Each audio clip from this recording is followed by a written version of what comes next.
Shah Yemen एक इंसाफ पसंद बादशाह था। वो अपनी रियाया से बेहद मोहब्बत करता था। वो हमेशा उनकी भलाई और तरक्की के बारे में सोचता रहता था। उसकी सबसे बड़ी ख्वाहिश ये थी कि उसके मुल्क से गरीबी खत्म हो जाए और हर शख्स खुशहाल हो जाए। इसीलिए वो रोजाना दरबार में बेरोजगार अफराद को बुलाकर उनकी मदद किया करता और उन्हें रोजगार फराहम करता था।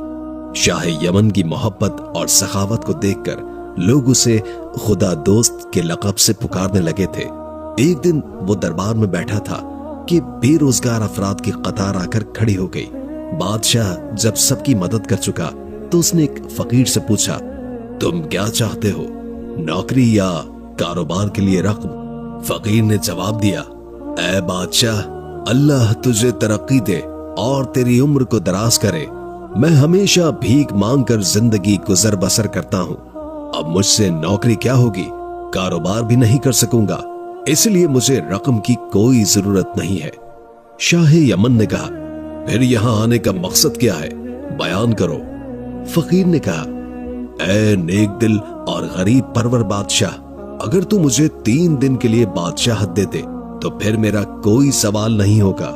शाह यमन मुस्कुराकर बोला, अगर तुम खुद को इस काबिल समझते हो तो आओ और मेरे तख्त पर बैठ जाओ। फकीर बोला, अल्लाह तेरा भला करे, तूने मेरी सुनी है, अल्लाह भी तेरा भला करेगा।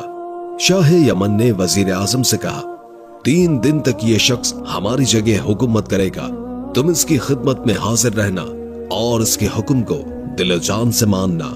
वजीर आजम ने जवाब दिया, आलम बना, आप फिक्र न करें, मैं और दूसरे तमाम वज़रा इसके हर हुक्म को पूरा करेंगे। फिर शाह यमन ने फकीर को अपनी जगह तख्त पर बिठाया, ताज उसके सर पर रखा और उसे सलामी दी, फिर वहां से चला गया। फकीर बादशाह ने वजीर आजम की तरफ देखा, अपनी मूंछों को ताव दिया और अपनी लंबी दाढ़ी पर हाथ फेरा, फिर उसे हुक्म दिया, ऐ वजीर आजम, तुम फौरन हमारे लिए नए और बादशाहों जैसे कपड़े सिलवाकर हमारे सामने पेश करो। वजीर आजम ने कहा, बहुत बेहतर है बादशाह सलामत, मैं अभी दर्जी को पैगाम पहुंचा देता हूँ। ये कहकर वो दरवाजे की तरफ कदम बढ़ाने लगा, लेकिन अभी 2-4 कदम ही चला था कि फकीर बादशाह ने आवाज दी, ऐ वजीर आजम, हम बहुत भूखे हैं, पहले खाना तैयार करने के लिए कह दो। वजीर आजम ने जवाब दिया, बादशाह सलामत, खाना तैयार है, मगर दस्तूर के मुताबिक दरबार बर्खास्त होने से पहले खाना दस्तरखान पर नहीं रखा जाएगा। फकीर बादशाह ने तेवरी चढ़ाते हुए कहा, दरबार को बर्खास्त करने के लिए क्या हाथी और घोड़ों की जरूरत है? बस कह दो कि अब सब लोग अपने अपने घरों को जाएं और आराम करें। दरबारी उसकी बात सुनकर उठ खड़े हुए और आपस में कहने लगे, अजब आदमी है, ना बात करने की तहजीब है और न ही कोई सलीका। बैठ गया बादशाह बनकर। चुनाचे दरबारी उठकर चले गए और वजीर आजम फकीर बादशाह को अपने साथ खाने के कमरे में ले आया, जहां दस्तरखान पर किस्म किस्म के खाने सलीके से रखे हुए थे। फकीर उन्हें देखकर बेचैन हो गया, फौरन अपना कंबल उतारकर एक तरफ फेंका और तेजी से बैठ गया। वजीर आजम ने कहा, हजरत, हाथ तो धो लीजिए। फकीर ने तिरछी निगाहों से देखते हुए कहा, अजब बदतमीज हो, ये भी नहीं मालूम कि बादशाह लोग कभी हाथ नहीं धोते, उनके हाथ हमेशा पाक और साफ होते हैं। वजीर आजम ने कहा, मुआफ कीजिएगा, आप बिस्मिल्लाह कीजिए। वो हर चीज को बड़ी दिक्कत से देख रहा था और हर प्लेट से एक एक लुकमा खा रहा था। वजीर दिल में सोच रहा था कि इसने कभी ऐसे खाने नहीं देखे होंगे। आज ये चीजें देखकर ये कितना बेचैन हो रहा है, चाहता है कि ये सब चीजें फौरन हजम हो जाएं। आखिरकार उसने खूब दिल लगाकर खाना खाया, लेकिन फिर भी खाना बचा हुआ था। उसने वजीर आजम से कहा, ऐ वजीर, इस खाने को कहीं छुपा कर रख दो, हम शाम को खाएंगे, लेकिन एहतियात रखना, किसी को देखने न दो। वजीर ने कहा, बादशाह सलामत, शाम की फिक्र न करें, आपको ताजा खाना मिलेगा। फकीर बादशाह ने कहा, कैसा बेवकूफ है, अगर शाम का खाना हमें पसंद ना आया तो हम यही खा लेंगे। वजीर ने कहा, आप इस वक्त फकीर नहीं, बादशाह हैं, आपके लिए लजीज खाने ही तैयार किए जाएंगे, लिहाजा इस खाने की फिक्र न करें। फकीर बादशाह ने अपनी कमीज से हाथ लगाकर एक जोरदार डकार ली और कहा, चल ठीक है, अब इसे उठवा लो। उसी वक्त खिदमतगारों ने तमाम प्लेटें उठा ली और वहां से चल पड़े। फकीर बादशाह ने एक और डकार ली और फिर कहा, अबे शाही टुकड़े की प्लेट इधर ला दो। खिदमतगार ने प्लेट सामने रख दी और वो जल्दी से खा गया। यूं 3 दिन तक उसने हुकूमत करने के बजाय ऐश व आराम की जिंदगी गुजारी।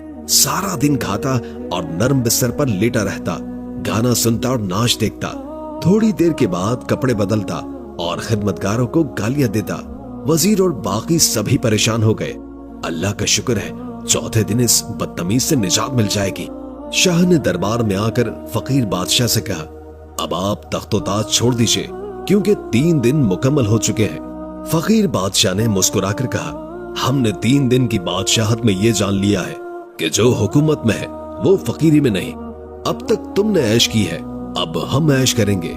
इसके बाद फकीर बादशाह ने हुक्म दिया कि शाही लिबास उतारकर खद्दर के कपड़े पहन लो और अपनी बीवी बच्चों का हाथ पकड़कर हमारे महल से निकल जाओ, और अगर तुमने गर्दन मोड़ी तो मैं तुम्हारी आंखें निकालकर चीलों को खिला दूंगा। वजीर और दरबारी शाही यमन की तरफ देख रहे थे कि वो क्या हुक्म देता है। जल्लाद तलवार के साथ खड़ा था, लेकिन शाही यमन ने फकीर बादशाह को जवाब दिया, हुकूमत तुम्हें मुबारक हो, मैं अपने बीवी बच्चों के साथ महल से निकल जाऊंगा। फकीर बादशाह ने कहा, महल से नहीं, शहर से भी निकल जाओ। वजीर ने कहा, जहां पना ऐसा ना कीजिए, मुल्क तबाह हो जाएगा। शाह यमन ने कहा, अल्लाह को यही मंजूर है, अब मुझे हुकूमत नहीं चाहिए। तुम सब लोग नेक नियति के साथ अपने फराइज अदा करो, मुश्किल आसान हो जाएगी। ये कहकर वो महल से निकल गया और अपनी बीवी और बच्चों से कहा कि वो अपने शाही कपड़े उतारकर खद्दर के कपड़े पहन ले, क्योंकि अब वो बादशाह नहीं है, अब हमें कहीं और जाकर रहना होगा। बच्चे खामोश थे, बीवी हैरान थी, लेकिन उन्होंने एक लफ्ज भी न कहा और कपड़े बदलकर उसके साथ हो गए। शाह यमन के 2 बच्चे थे, नसीब और शमीम। नसीब 2 साल का था और शमीम 7 साल का था। दोनों बच्चे हाथ पकड़े हुए थे और मलका आलमारा के साथ महल से निकलकर जंगल की जानिब चल पड़े। बच्चे चलते चलते थक जाते तो उनको कांधों पर बैठा लेता, आलमारा थक जाती तो दरख्त के नीचे आराम करती। यूं चलते चलते वो 1 हफ्ते के बाद एक छोटे से शहर में पहुंचे।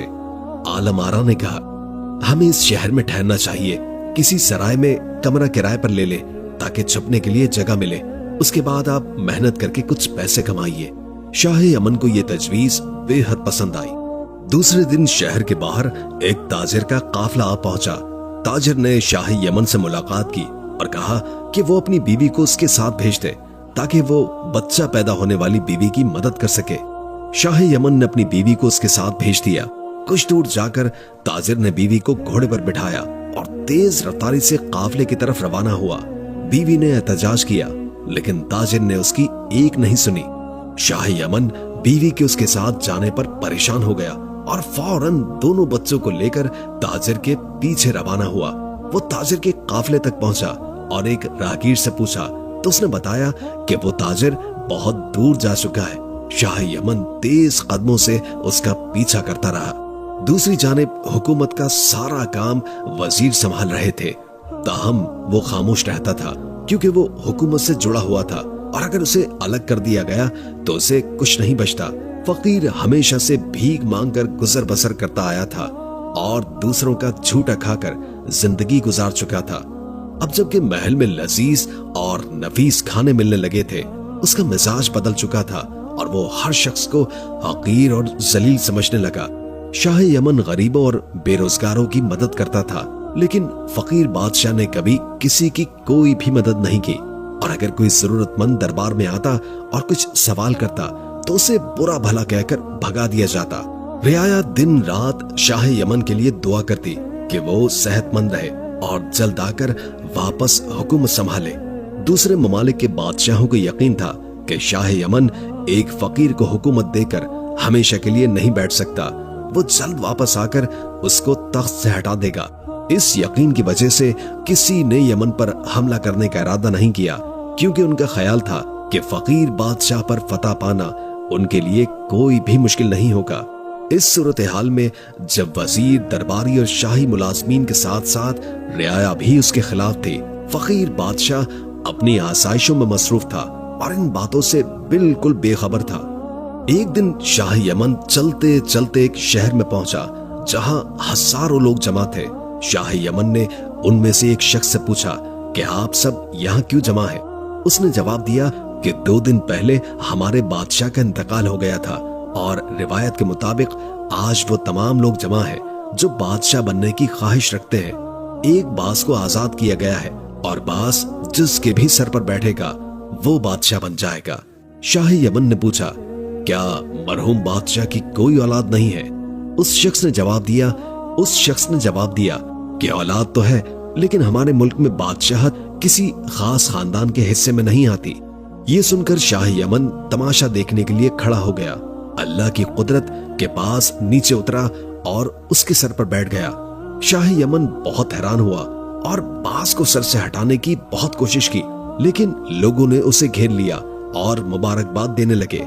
शाह यमन ने कहा, भाइयों, मैं बादशाह नहीं बनना चाहता हूँ। लोगों ने एक आवाज में कहा, अब तुम्हें बादशाह बनना पड़ेगा, ये खुदा का हुक्म है। फिर वो सब उसे पकड़कर ले गए और शहर में उसके गले में फूलों के हार डाले और फिर उसे सफेद घोड़े पर बिठाकर हर गली, हर कूचे और बाजार से उसका जुलूस निकाला। बाद में वजीर, अमीर और दरबारी उसे इज्जत के साथ महल में ले गए और उसे नहलाकर नया लिबास पहनाया गया और लजीज खाने पेश किए गए। उसी शाम को उसे तख्त पर बिठाकर ताजपोशी की रस्म अदा की गई। शाह यमन को हुकूमत चलाने के तरीके पहले ही मालूम थे, इसलिए उसने पहले ही दिन से सब काम बखूबी संभाल लिया। इस बात पर तमाम वजीरों को हैरानी और खुशी दोनों हुई। शाह यमन ने मुल्क के इंतजामात बहुत बेहतर किए और रियाया को पहले से कहीं ज्यादा खुशहाल बना दिया। दूसरे ममालिक से तिजारत शुरू हुई और रवाबित कायम हुए।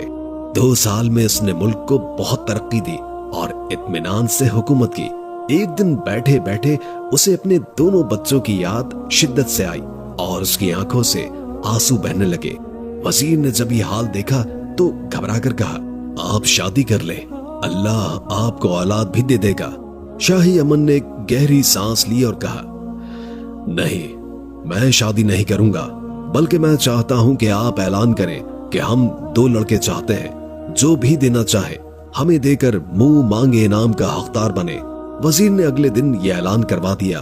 3 या 4 दिन के बाद बहुत से लोग लड़कों को लेकर हाजिर हो गए। शाह यमन ने उनमें से हर लड़के को बुलाया और उनसे कुछ देर बात की। अपने तजर्बे से 2 लड़कों को शरीफ, ज़हीन और होशियार पाया तो उन्हें अपने पास बैठा लिया। उन लड़कों को 2 मुख्तलिफ अफराद लेकर आए थे। शाह यमन ने दोनों को 5-5 हजार अशरफियां देकर रुखसत किया और लड़कों को नया लिबास पहनवा कर कहा, हम तुम दोनों को अपनी औलाद की तरह समझते हैं, हम हमेशा तुम्हारी भलाई का ख्याल रखेंगे, तुम भी हमें अपने वालिद की तरह समझना और नेक नियति से रहना। दोनों लड़कों ने वादा किया और महल में शहजादे की तरह रहने लगे। 1 हफ्ते के बाद शाह ने उनकी तालीम और तरबियत के लिए उस्ताद भी मुकर्रर किए ताकि वो हर फन में माहिर हो जाएं और किसी लायक बन सके। शाह को लड़कों से ऐसी मोहब्बत हो गई कि जैसे वो उसके अपने बेटे हो। रात को वो उन्हें अपने साथ सुलाता और उनके साथ नाश्ता और खाना खाता। दरबार में भी उन्हें अपने करीब बिठाकर एक को दाएं तरफ और दूसरे को बाएं तरफ बिठाता। इस तरह दोनों लड़के दरबार के आदाब भी सीखने लगे। वो सौदागर जो शाह यमन की बीवी को लेकर फरार हुआ था, उसी मुल्क का रिहायशी था। वो पहले शाह से खुशगवार ताल्लुकात रखता था और जब अपने मुल्क वापस आया तो उसे मालूम हुआ कि शाह यमन का इंतकाल हो चुका है और अब एक नया बादशाह हुकूमत कर रहा है। वो खुशामद की आदत का शिकार था, इसलिए वो बहुत से तोहफे लेकर बादशाह की खिदमत में हाजिर हो गया और कहने लगा, आलम पना, मैं इस मुल्क का रिहायशी हूँ और सौदागर हूँ। 2 साल बाहर रहने के बाद वापस आया हूँ और आपके लिए ये तोहफे लेकर आया हूँ। बादशाह ने तोहफे को कबूल किया और उसे नेक आदमी समझकर अपने मसाहिबों में शामिल कर लिया। सौदागर रोज आता और मुख्तलिफ कहानियां सुनाता और चमचागिरी करता रहता। जब 1 या 1.5 महीने तक ये सिलसिला जारी रहा तो बादशाह को यकीन हो गया कि वो कोई नेक शख्स नहीं है। फिर एक रात बादशाह ने दोनों लड़कों से कहा, कल रात जब ये सौदागर महल से निकले तो तुम दोनों उसके पीछे जाना और देखना कि ये कहाँ रहता है और इसके पास कौन कौन से लोग आते हैं। दूसरे दिन रात को दोनों लड़के उसके पीछे चल पड़े। वो कहीं नहीं रुका और सीधा अपनी हवेली में चला गया। दोनों लड़के हवेली के दरवाजे के करीब दीवार से लगकर बैठ गए। उनमें से एक लड़के को नींद आने लगी तो वो दूसरे से कहने लगा, भाई मुझे बहुत नींद आ रही है, खामोश रहने से बेहतर है कि हम आपस में बातें करें। दूसरा लड़का बोला, अच्छा तो ये बताओ कि तुम्हारे बाप ने तुम्हें 5000 अशरफियों में क्यों बेच दिया? क्या वो तुमसे मोहब्बत नहीं करता था? पहले लड़के ने जवाब दिया, वो मेरा बाप नहीं था, वो तो एक मछेरा था। मेरा बाप तो यमन का बादशाह था। एक रोज वो मुझे और मेरे भाई नसीम को दरिया के किनारे ले गया। नसीम को छोड़कर मुझे कांधे पर बिठाया और दरिया में उतर गया। जब हम दरिया के बीच पहुंचे तो नसीम की चीख सुनाई दी। भेड़िया उसे उठाकर ले जा रहा था। मेरा बाप भी घबरा गया और मैं चीखने चिल्लाने लगा। बस इसी घबराहट में मेरे हाथ छूट गए और मैं दरिया में गिर पड़ा। मुझे कुछ भी होश नहीं रहा, लेकिन जब आंखें खुली मैं मछेरों की झोपड़ी में एक चटाई पर लेटा हुआ हूँ। मछेरों ने मेरी परवरिश की और जब बादशाह का ऐलान सुना तो मुझे लेकर 5000 अशरफियों में बेच दिया। दूसरे लड़के ने कहा, तुम्हारे भाई का नाम नसीम था? उसे तो मैं जानता हूँ। वो भेड़िया नसीब को पीठ पर डालकर ले जा रहा था कि एक शिकारी ने उसे देख लिया और अपने घोड़े को दौड़ाते हुए उसके पीछे चल पड़ा। कुछ ही देर के बाद वो शिकारी भेड़िए के करीब पहुंचा और उसे तीर से मार डाला। फिर उसने नसीब को घोड़े पर बिठाया और अपने घर ले गया। शमीम कहने लगा, क्या तुम मुझे उसके पास ले चलोगे?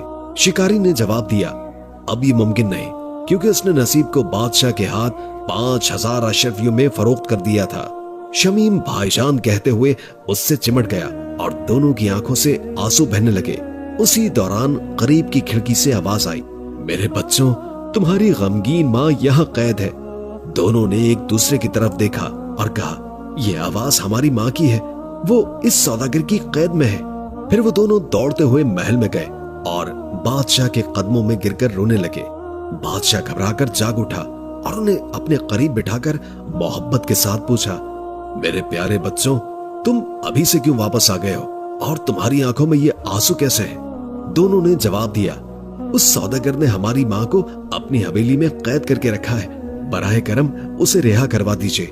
बादशाह ने सवाल किया, क्या तुम दोनों की माँ एक ही है?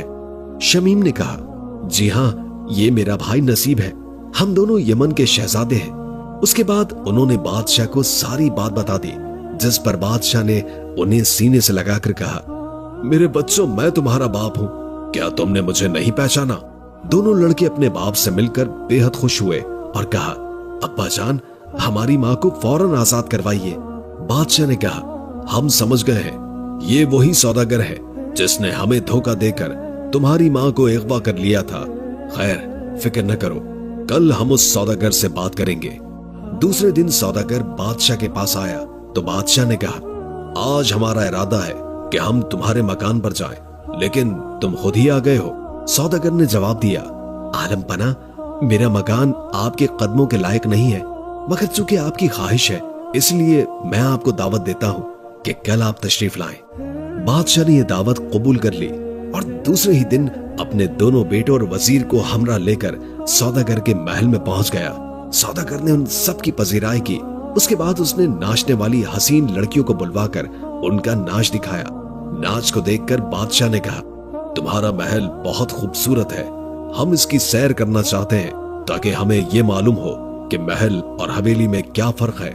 सौदागर ने कहा, बहुत अच्छा, तशरीफ लाइए। और वो सबको महल के हर कमरे में ले गया। सिर्फ एक कमरा बाकी रह गया था जिसे वो बाग की तरफ ले जा रहा था। बादशाह ने पूछा, उस कमरे को क्यों छोड़ दिया? सौदागर ने जवाब दिया, उस कमरे में कुछ खास नहीं है, अगर आप देखना चाहते हैं तो चलिए। फिर वो सबको लेकर उस कमरे में गया जहां एक बुत खड़ा था और उस पर पर्दा पड़ा था। बादशाह ने कहा, उस पर्दे को हटाओ। सौदागर ने पर्दा हटा दिया तो बादशाह ने उसे गौर से देखा और पहचान लिया कि ये उसकी मलका का बुत है। उसने सौदागर से कहा, हमें ये बुत बहुत पसंद आया है, इसे फौरन हमारे महल में पहुंचा दो। सौदागर ये सुनकर घबरा गया और बोला, आलम पना, आप इस बुत का क्या करेंगे? अगर आप मुझे मुआफ कर दें तो मेरे लिए बहुत भला होगा। बादशाह ने कहा, हरगिज नहीं, ये बुत फौरन हमारे साथ जाएगा। सौदागर ने कहा, आलम पना, मुझ पर ये जुल्म न कीजिए। बादशाह ने वजीर से कहा, इसे इंतहाई एहतियात से उठवा कर ले जाओ, रास्ते में इसे नुकसान न पहुंचे। वजीर ने फौरन मुलाजमीन को तलब किया और बुत को उठवाकर पर्दा डालकर महल की तरफ ले गए और सौदागर हाथ मलता रह गया। महल में मलका के बुत को एक बहुत बड़े कमरे में रख दिया गया। उसके बाद बादशाह ने वजीर को हुक्म दिया, फौरन सौदागर को गिरफ्तार करने के लिए सिपाहियों को रवाना किया जाए। वजीर हैरान थे कि सौदागर ने तो हजारों रुपए खर्च करके दावत दी है और अपनी मर्जी के खिलाफ एक कीमती बुत दिया, फिर बादशाह उसे गिरफ्तार क्यों करवाना चाहता है। लेकिन वजीर ने कुछ न कहा और सिपाहियों को रवाना कर दिया। बादशाह ने वजीर के जाने के बाद बुत को मजीद गौर से देखा। उसकी शक्ल और कद सब कुछ मलका जैसा था। फिर उसने नसीब और शमीम से पूछा, क्या तुमने रात को ये बुत देखा था या अपनी माँ की आवाज सुनी थी? उन्होंने जवाब दिया, हमने अपनी अम्मी जान की आवाज सुनी थी। वो कह रही थी, प्यारे बच्चों, तुम्हारी गमगीन माँ यहाँ कैद है। बादशाह ने कहा, ये सौदागर बहुत मक्कार और बदमाश है। उसी दौरान सिपाही सौदागर को गिरफ्तार करके ले आए और वो बादशाह के कदमों में गिरकर बोला, आलम बना, मुझसे क्या गलती हुई? बादशाह ने कहा, जिस औरत का ये बुत है उसे हमारे सामने पेश करो। सौदागर बोला, आलम बना, मुझे नहीं मालूम कि ये किसका बुत है, मुझे तो ये एक संग तराश ने दिया था। बादशाह ने वजीर आजम से कहा, इस मक्कार शख्स को कैद खाने में डाल दो। सुबह सूरज निकलते ही सौदागर ने रहम की भीख मांगनी शुरू कर दी, मगर बादशाह ने सख्ती से कहा, तुम रहम के मुस्तहिक नहीं हो, तुम्हारा अंजाम मौत ही है। बादशाह ने सिपाहियों को इशारा किया कि इसे ले जाओ। सिपाहियों ने सौदागर को घसीटकर जेल की काल कोठरी में डाल दिया। वो चीखता चिल्लाता रहा, लेकिन किसी ने उसकी एक न सुनी। सुबह सूरज निकलने से पहले सिपाही उसे जेल से निकालकर कातिल के मैदान में ले आए। मैदान के दरमियान एक चबूतरा था, जहां दो पत्थर एक दूसरे से कुछ फासले पर रखे गए थे।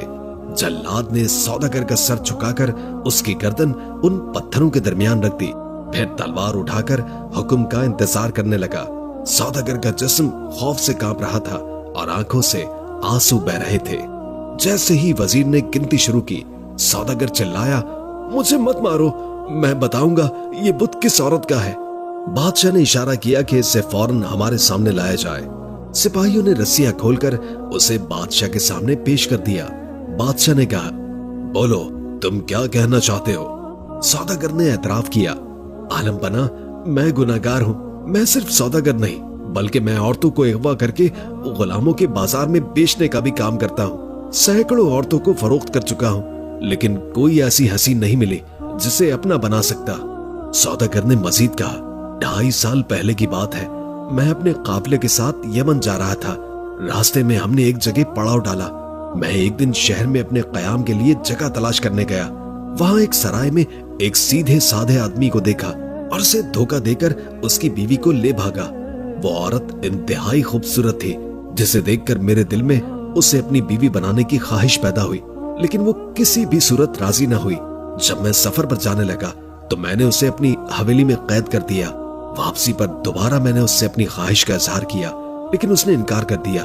तब मैंने सोचा कि इसे गुलामों के बाजार में फरोख्त कर दूं। उसी दौरान मुझे मालूम हुआ कि आपने मेरी हवेली देखने की ख्वाहिश जाहिर की है, जिस पर मुझे खौफ हुआ कि कहीं वो औरत आपको अपने हालात न बता दे। इस खौफ की वजह से मैंने जरदाश जादूगर को 1000 अशरफियां देकर इस औरत को बुत में तब्दील करवा दिया। बादशाह ने फौरन जरदाश जादूगर को बुलाने